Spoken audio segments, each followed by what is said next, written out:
Vivía en tiempos antiguos, en una de las habitaciones de la Alhambra, un hombrecillo muy jovial, llamado Lope Sánchez, el cual trabajaba en los jardines y se pasaba cantando todo el tiempo, alegre y gozoso como una cigarra.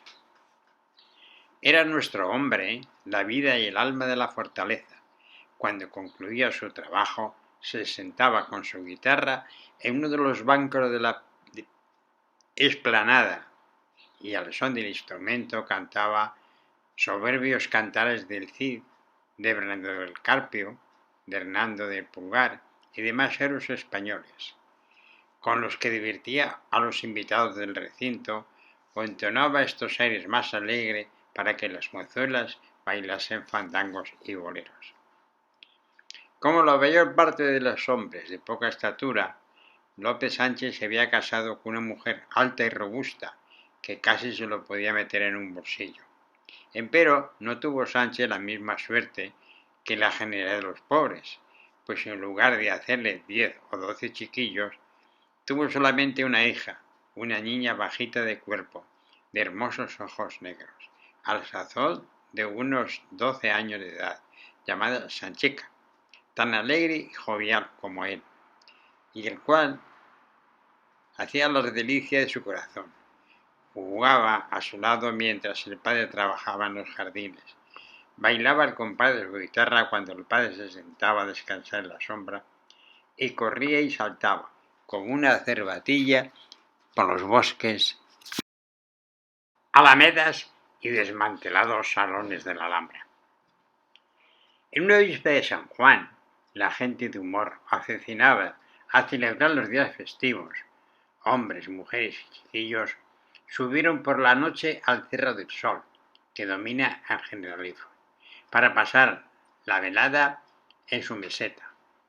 Hacía una hermosa noche de luna. Todas las montañas estaban bañadas de su argentada luz.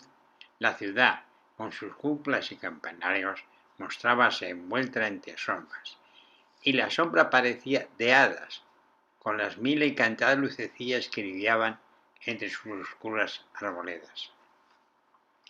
En la parte más alta del cerro encendieron una hoguera, siguiendo la antigua costumbre del país, conservada desde el tiempo de Moro, mientras los habitantes de los campos circunvecinos festejaban del mismo modo la velada con sendas fogatas encendidas en diversos sitios de la vega y en la falda de la montaña, que brillaban pálidamente a la luz de la luna. Se pasó la noche bailando alegremente al son de la guitarra de Lope Sánchez, el cual se sentía tan contento como en uno de los días de fiesta y regocijo general. Mientras bailaban los concurrentes, la chica Sanchica se divertía en saltar e imbricar con otras muchachas, amigas suyas, por entre las ruinas de la vieja torre morisca que ya conocemos, denominada la Silla del Moro. Cuando ve aquí que yéndose y cogiendo piedrecillas en el foso, se encontró una manecilla de azabache, primorosamente esculpida, con los dedos cerrados y el pulgar fuertemente pegado a ella. Regocijada por su feliz hallazgo, corrió a enseñárselo a su madre, e inmediatamente se hizo el tema general de conversación, siguiendo por casi todos con cierta superstición y desconfianza. «Tiradla», decía uno, «eso es cosa de moros, seguramente contiene alguna brujería», dijo otro. «No hagáis tal cosa», añadió el tercero, «eso puede venderse, aunque den poco a los joyeros del Zacatín». Enzarzados en esta discusión, cuando se acercó un veterano que había servido en África, el rostro tan tostado como el de un rifeño, el cual, después de examinar la manecita con aire de superior inteligencia, dijo: «He visto muchos objetos como este allí en Berbería. Es un maravilloso amuleto para librarse del mal de ojo y de toda clase de sortilegios y hechicerías. Os felicito, amigo Lope, pues esto anuncia buena suerte a vuestra hija». Al oír tales palabras, la mujer de Lope Sánchez ató la manecilla de azabache a una cinta y se la colocó al cuello de su hija. La vista de ese talismán atrajo a la memoria de la concurrencia las más gratas y halagüeñas credibilidades referente a los moros. Dejóse de bailar y sentados en corrillos empezaron unos y otros a contar antiguas y legendarias tradiciones heredadas de los abuelos. Algunos de estos consejos relacionábanse con el portentoso Cerro del Sol, en el cual se hallaban y que era tenido en verdad por una región fantasmagórica. Una de aquellas viejas comadres hizo la descripción detallada del palacio subterráneo que se hallaba a la entrada de aquel cerro, donde todos creen, como si lo vieran, que se encuentra encantado Boabdil con su espléndida corte musnímica. Entre aquellas ruinas de más allá, dijo la anciana, señalando unos muros desmantelados y unos montones de piedra algo distantes de la montaña, se encuentra un pozo profundo y tenebroso que llega hasta el mismo corazón del monte. Yo no me atrevería a mirar por el local, por todo cuanto dinero hay en el mundo, pues si esta vez, hace de esto ya bastante tiempo, un pobre pastor de la Alhambra que guardaba sus cabras en ese paraje bajó al pozo en busca de un capritillo que se le había caído. Salí de allí, santo Dios, pálido y sobrecogido, y contando tales y tan portentosas cosas que había visto, que todo el mundo creyó que había perdido el seso. Estuvo dolorando durante 3 días con los fantasmas de los moros que le habían perseguido en la caverna. Y no hubo en mucho tiempo medio de persuadirle de que subiese de nuevo a la montaña. Por su desgracia volvió al fin y pobre infeliz, no se le volvió a ver más. Sus vecinos encontraron sus cabras pastando entre las ruinas moriscas y su sombrero y su manta junto a la boca del pozo, pero no se supo que fue de él. La muchacha del jardinero escuchó con gran atención aquella historia y, como era curiosa, se apoderó de ella un vivo deseo de asomarse al terrible y fatídico pozo. Se separó de sus compañeras y se dirigió a las apartadas ruinas. Llegó a una pequeña concavidad en la cima de la montaña, oscuro como la boca del lobo, lo cual daba idea de que en su centro se veía la boca de la famosa cisterna. Sancheca se aventuró a llegar hasta el borde y miró al fondo. Se le heló la sangre en el cuerpo a la muchacha y se retiró llena de pavor. Volvió a mirar de nuevo y volvió a retirarse otra vez. Repitió por tercera vez la operación y el mismo horror que le hacía ya sentir una especie de deleite. Por último cogió un gran guijarro y lo arrojó al fondo. Por algún tiempo bajó la piedra silenciosamente, pero al cabo de un momento se sintió su violento choque contra las rocas salientes, y luego que botaba de un lado para otro, y se producía un ruido semejante al de un trueno, hasta que finalmente sonó el agua a grandísima profundidad. Quedó todo otra vez en silencio completo. Este silencio no fue de mucha duración, pues no parecía más que se había despertado algo en aquel horrible abismo. Empezó a subir poco a poco el fondo un zumbido semejante al que producen las abejas en una colmena. Este zumbido fue creciendo más y más, y por último se percibió cierto clamor lejano y el estrépito y ruido de armas, címbalos y trompetas, como si algún ejército marchase a la guerra por entre los altos y profundos de aquella montaña. Retiróse la mozuela aterrorizada y volvió al sitio donde había dejado a sus padres y compañeros, pero todos habían desaparecido y la hoguera estaba agonizante y despidiendo solo una débil humareda a los pálidos rayos de la luna. Ya las fogatas habían ardido en las próximas montañas y las vías se habían también extinguido completamente. Todo parecía haberse quedado en reposo. Sanchica llamó a gritos a sus padres y a algunos de los conocidos por sus respectivos nombres. Y viendo que nadie respondía, bajó rápidamente a la falda de la montaña y los jardines de Generalife hasta que llegó a la alameda que conduce a la Alhambra y sintiéndose fatigada se sentó en un banco de madera para tomar aliento. La campana de la torre de vela dio en aquel momento el toque de medianoche. Reinaba un pavoroso silencio, como si durmiese la naturaleza entera, oyéndose tan solo casi el imperceptible murmullo que producía un oculto arroyuelo que corría bajo los árboles. La dulzura de la atmósfera iba ya adormeciendo a la muchacha, cuando de pronto vislumbró algo que brillaba a lo lejos, y no con poca sorpresa suya divisó una gran cabalgata de guerreros moriscos que bajaba por la falda de la montaña, dirigiéndose a las alamedas de la Alhambra. Unos venían armados con lanzas y adagas, otros con cimitarras y hachas, cubiertos con corazas que brillaban a los rayos de la luna, y montados en corceles que corventeaban y piafaban. Iban orgullosos, rascando el freno, pero el ruido de los arcos era sordo, como si estuvieran calzados de fieltro. Los jinetes llevaban en su semblante la palidez de la muerte. Entre ellos cabalgaba una hermosa dama, teniendo una corona de tersa frente y llevando largas trenzas rubias adornadas de perlas, así como la cubierta de su palafrén de terciopelo carmesí bordado en oro. Caminaba la noble señora sumida en la más profunda tristeza y con la mirada fija en el cielo.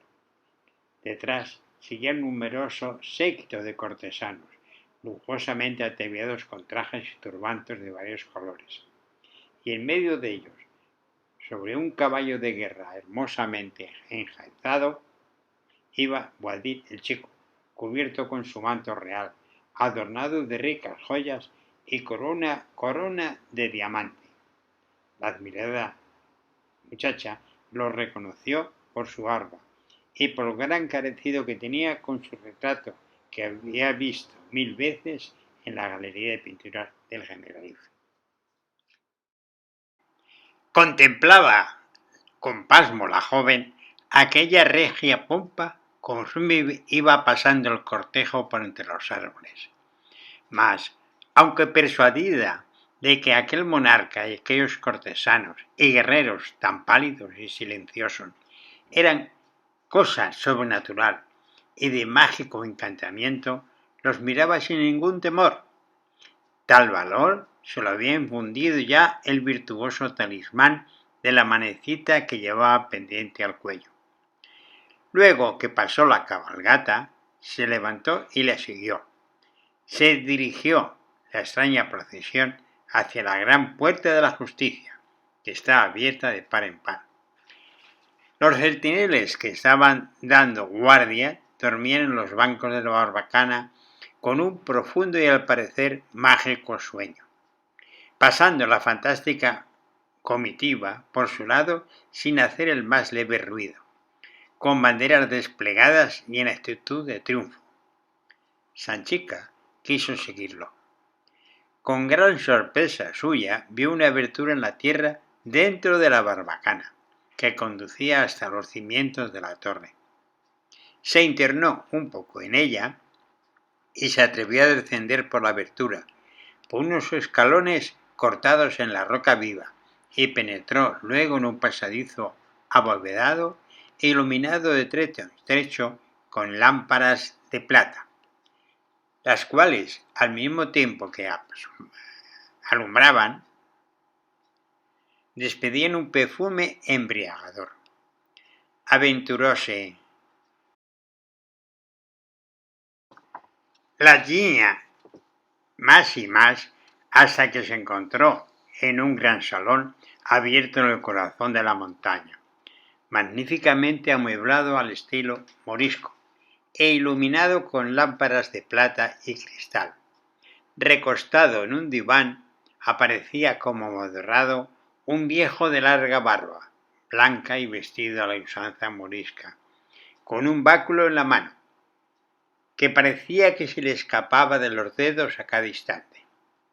Sentada a corta distancia de él, una bellísima doncella, vestida a la antigua española, ciñendo su frente con una diadema cuajada de brillantes y con su dorada cabellera salpicada de perlas, y pulsaba dulcemente una lira de plata. La hija de Lope recordó entonces de esta historia que ella había oído contar a los viejos habitantes de la Alhambra, acerca de una princesa goda que se llevó cautiva en el centro de la montaña por las artes y hechizos de un viejo astrólogo árabe, el cual tenía a su vez aletargado en un sueño perpetuo gracias al mágico poder de su peregrina lira. La dama cautiva manifestó gran sorpresa al ver una persona en carne mortal en su fatídica morada. ¿Es la víspera de San Juan?, preguntó la muchacha. Sí, señora, respondió Sanchica. Entonces está en su peso por esta noche el mágico encantamiento. Acércate, hija mía, y nada temas. Soy cristiana como tú, aunque me ves aquí hechizada por arte mágica. Toca mis cadenas con ese talismán que pende de tu cuello y me veré libre por esta noche. Esto diciendo entreabrió sus vestidos, dejando ver una ancha faja de oro que sujetaba su talla y una cadena del mismo metal que le tenía aprisionada al suelo. La niña aplicó, sin vacilar, la manecita de azabache a la faja de oro e inmediatamente cayó la cadena a tierra. Al ruido despertóse el astrólogo y comenzó a restregarse los ojos, pero la cautiva pasó suavemente los dedos por las cuerdas de la lira y lo volvió de nuevo el anciano a su letargo y a dar cabezadas y a vacilar su báculo en la mano. Ahora, le dijo la joven, toca el báculo con la manecita de azabache. Obedeció la muchacha y se le deslizó al viejo la vara mágica de su diestra, quedándose profundamente dormido. La dama aproximó su lira al diván, apoyando la cabeza del aletargado astrólogo. Después hirió de nuevo las cuerdas hasta que vibraron en sus oídos. Oh poderoso espíritu de la armonía, dijo la cautiva, ten encadenados sus sentidos hasta que venga el nuevo día. Ahora sígueme, hija mía, continuó, y verás la Alhambra como estuvo en los días de su esplendor, pues es un talismán que descubre todas sus maravillas. Sanchica siguió a la cautiva cristiana sin desplegar sus labios.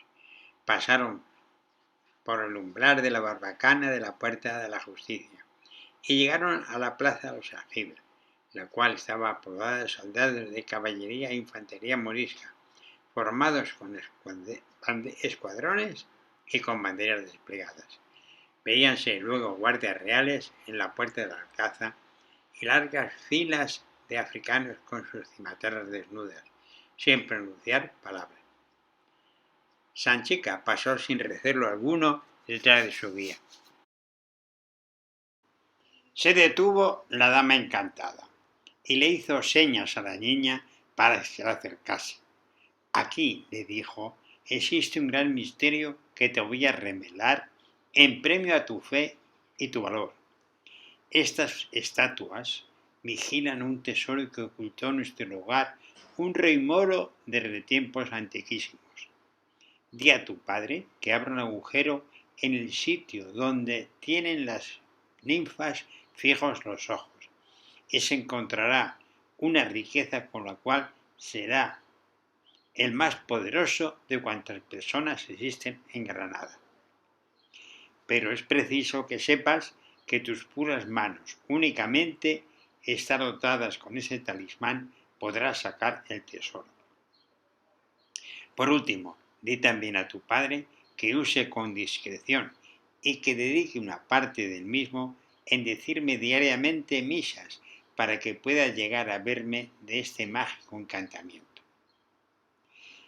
Dichas estas palabras, condujo a la niña al jardín de Lingajara, contiguo a la bóveda de las estatuas. La luna jugueteaba sobre las aguas de una solitaria fuente que hay en el centro del jardín, derramando una tenue luz sobre los naranjos y limoneros. La hermosa dama cortó una rama de mirto y coronó a la niña con ella. Esto te recordará lo que te he revelado y servirá de testimonio de su veracidad. Ha llegado mi hora y es fuerza que vuelva al salón encantado. No me sigas, no sea que vaya a ocurrirte alguna desgracia. Adiós. Acuérdate de mis encargos y por favor que digan misas para mi desencanto. Y diciendo estas palabras, se internó la dama en el pasadizo oscuro de debajo de la torre de Comares y desapareció. Oyóse en aquel momento el canto lejano de un gallo. Allá, por bajo de la Alhambra, en el valle del Dauro.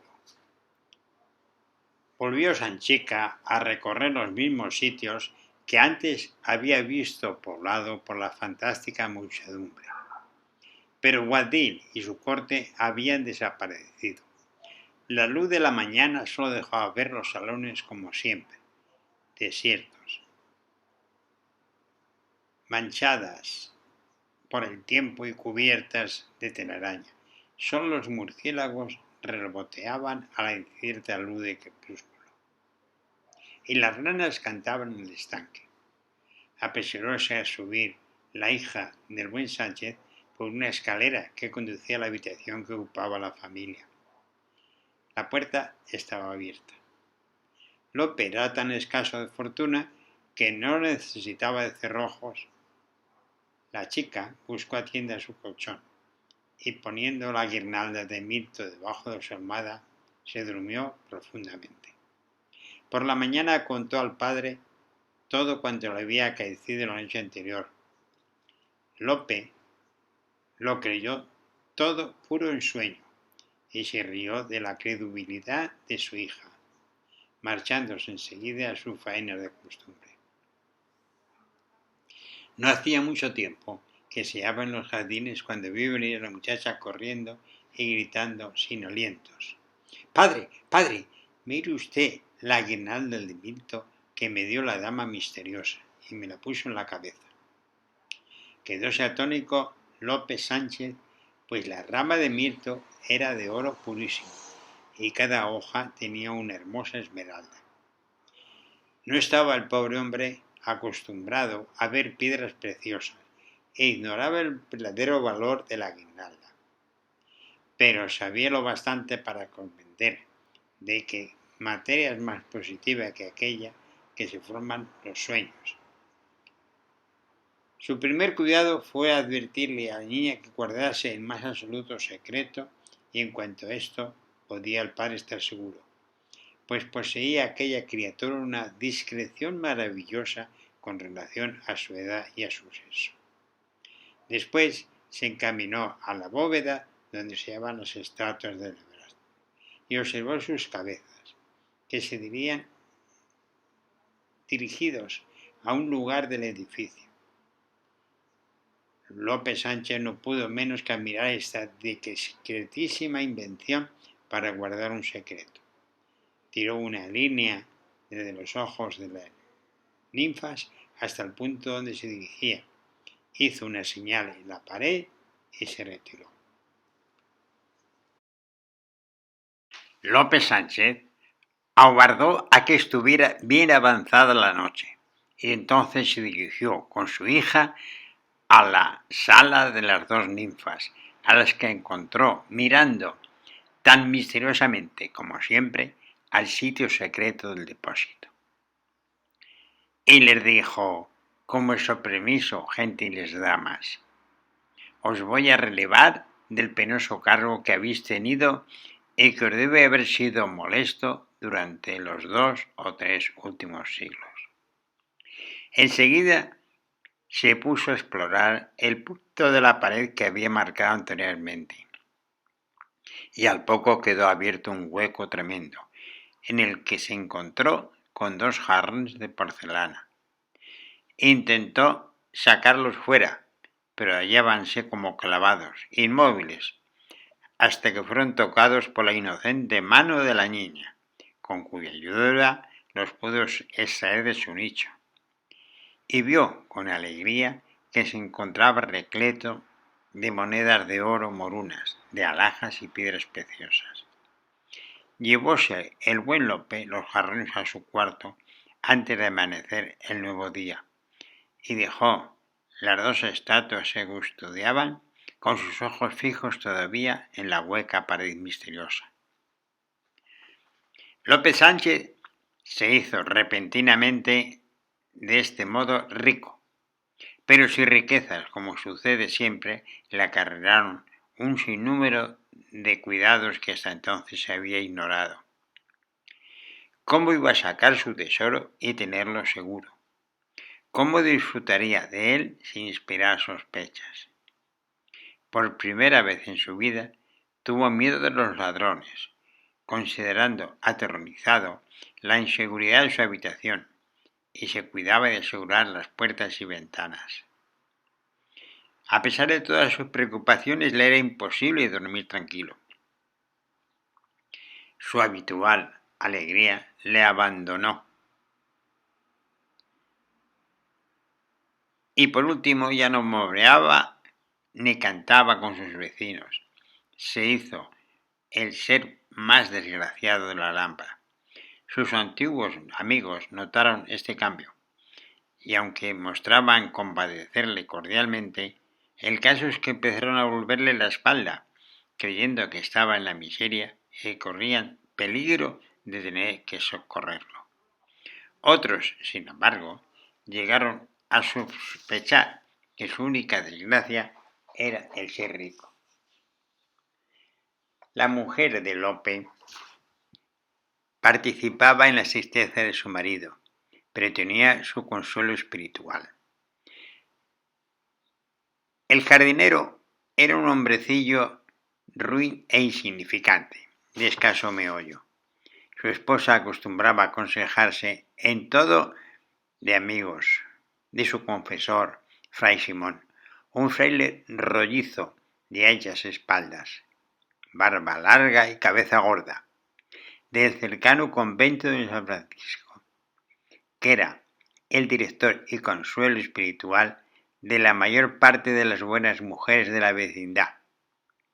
Era asimismo tenido en gran estima en diversos conventos de monjas, donde le solicitaban como confesor, y de las cuales recibía frecuentes regalitos de golosinas y frioleras, confeccionadas en los mismos conventos, tales como delicadas confituras, ricos bizcochos y botellas de exquisitos vinos y licores, que servían al buen padre de maravillosos tónicos después de los ayunos y vigilias.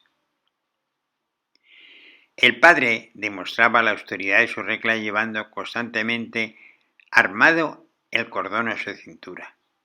Las gentes se quitaban el sombrero, mirando en él un espejo de piedad, y los perros olfateaban el olor de santidad que despedían sus vestiduras, y les saludaban ladrándole desde las perreras cuando pasaban.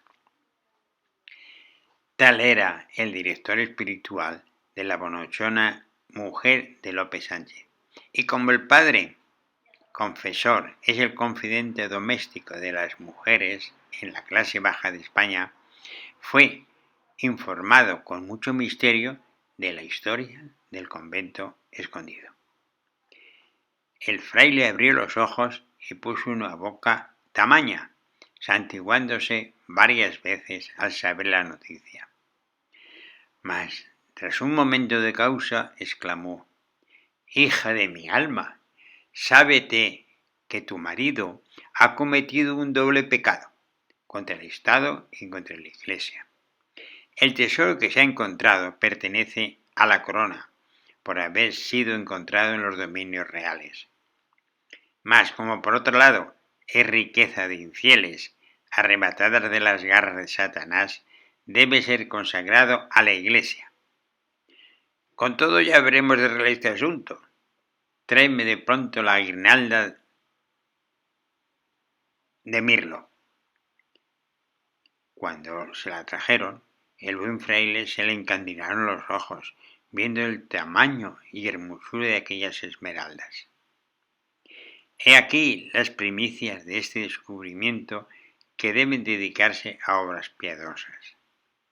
La colgaré en la iglesia como ofrenda delante de la imagen de nuestro Señor San Francisco, y le pediré cada noche, con gran fervor, que conceda a tu marido el poder gozar con tranquilidad sus riquezas. La buena mujer se alegró mucho de quedar en paz con el cielo bajo las condiciones razonables, y el fraile, escondiendo la guirnalda debajo de sus hábitos, encaminóse con mansedumbre a su convento. Cuando nuestro buen Lope volvió a su casa, le contó a su mujer todo lo que había sucedido. Incomodóse el jardinero con la intempestiva devoción de su esposa, teniendo amostazado las frecuentes visitas del fraile. «Mujer, ¿qué has hecho? Vas a comprometernos con tus habladurías». «¿Con qué mis habladurías?», le dijo la buena mujer. «¿Acaso me querrás prohibir que descargue mi conciencia a mi confesor?» «No es eso, mujer. Confiesa todos los pecados que quieras, pero en cuanto a mi tesoro, es un pecado solamente mío, y mi conciencia no se siente abrumada por ello, de ningún peso». De nada valía ya entregarse a estériles lamentaciones. El secreto se había publicado, y como el agua que cae en la arena, no se podía ya recoger. Su única esperanza estaba cifrada en la discreción del fraile. Al día siguiente, mientras Sánchez se hallaba ausente, sonó un toque muy vedito en la puerta, y entró Fray Simón con su cara humilde y bonachona. «Hija mía», le dijo, «he rezado con grandísima devoción a San Francisco, y he escuchado mis oraciones.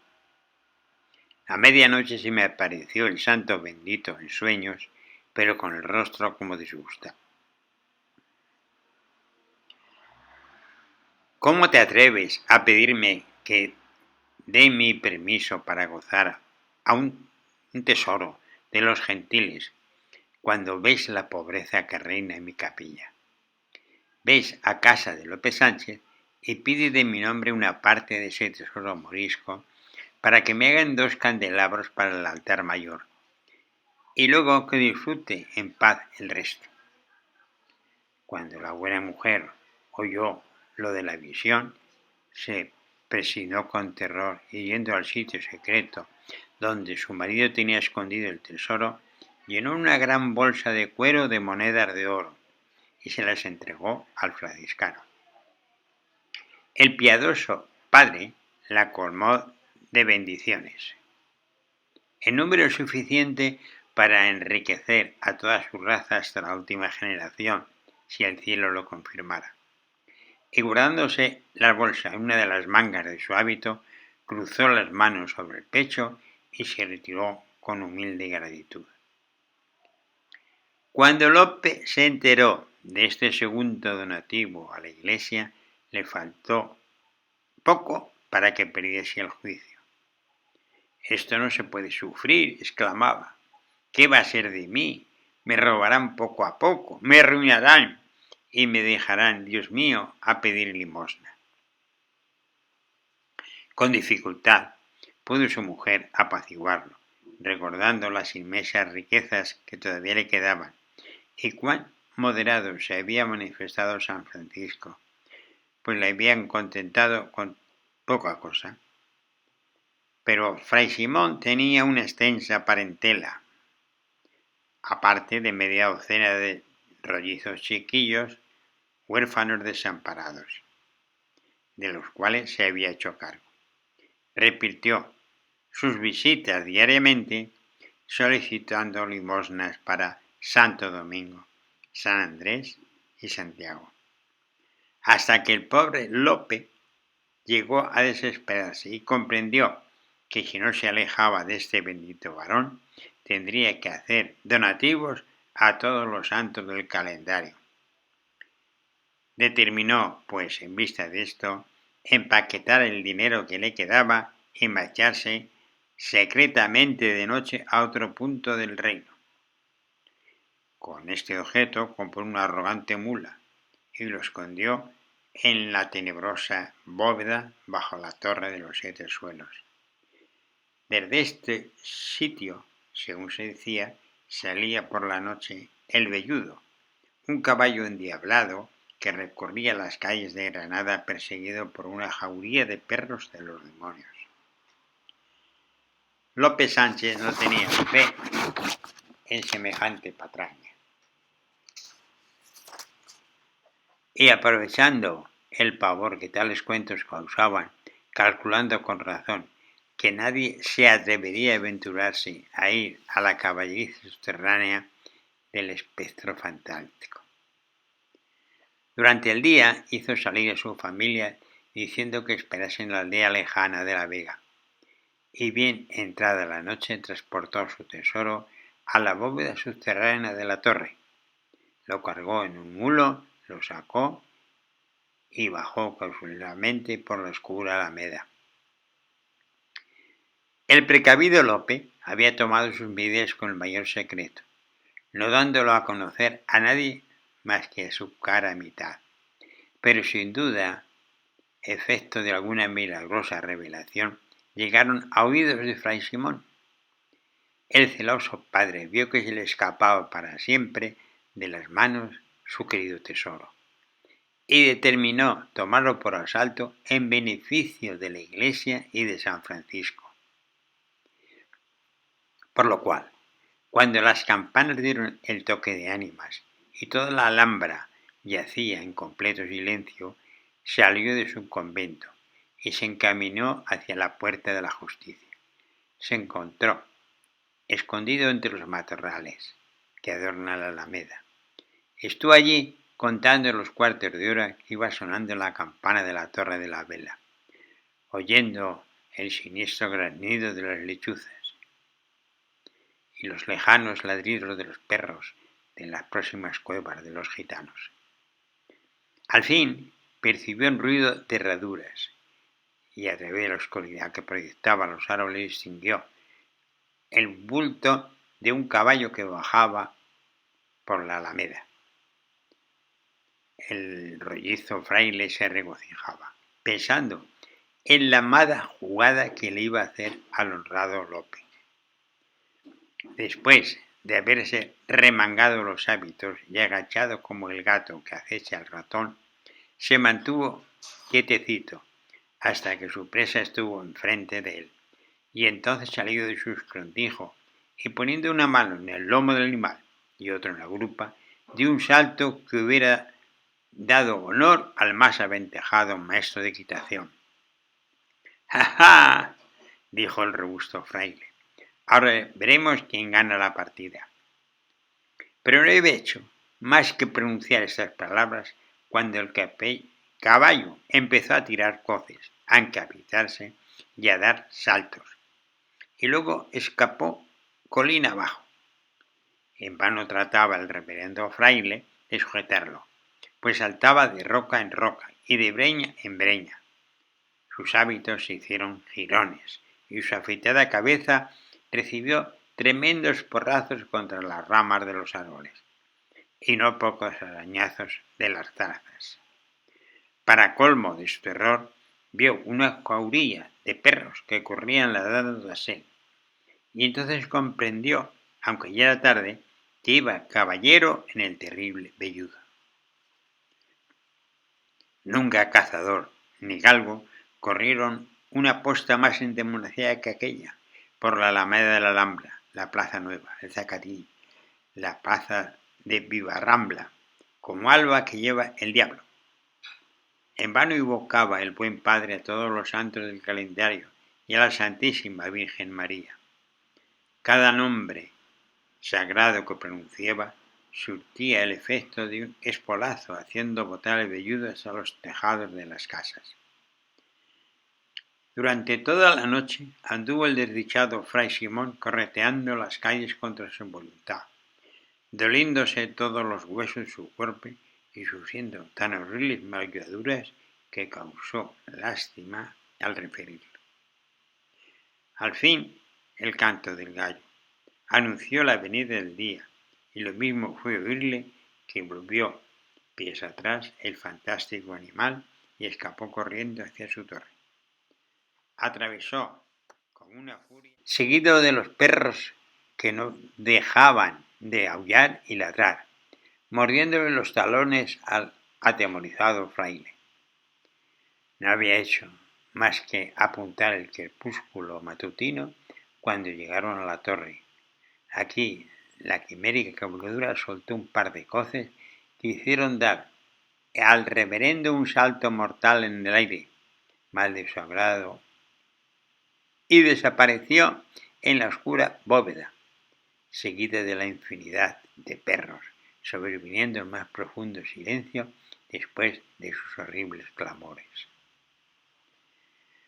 ¿Se le jugó nunca en la partida más serrana a un tremendo fraile? Un labrador que iba a su trabajo en la mañana lo encontró al fraile tendido bajo una higuera al pie de la torre, pero tan aporreado y maltrecho que apenas podía hablar ni moverse. Fue llevado con mucho cuidado y solicitud a su celda, y cundió la voz de que había sido robado y maltratado por unos ladrones. Pasaron unos días antes de que pudiera moverse, y enredábase entre tanto que aunque se le había escapado el mulo con el tesoro, había atrapado anteriormente una buena parte del botín. Su primer cuidado, luego de que pudo valerse, fue buscar debajo de su colchón el sitio donde había escondido la guirnalda de mirlo y la bolsa de cuero que había sacado la mujer de Lope Sánchez.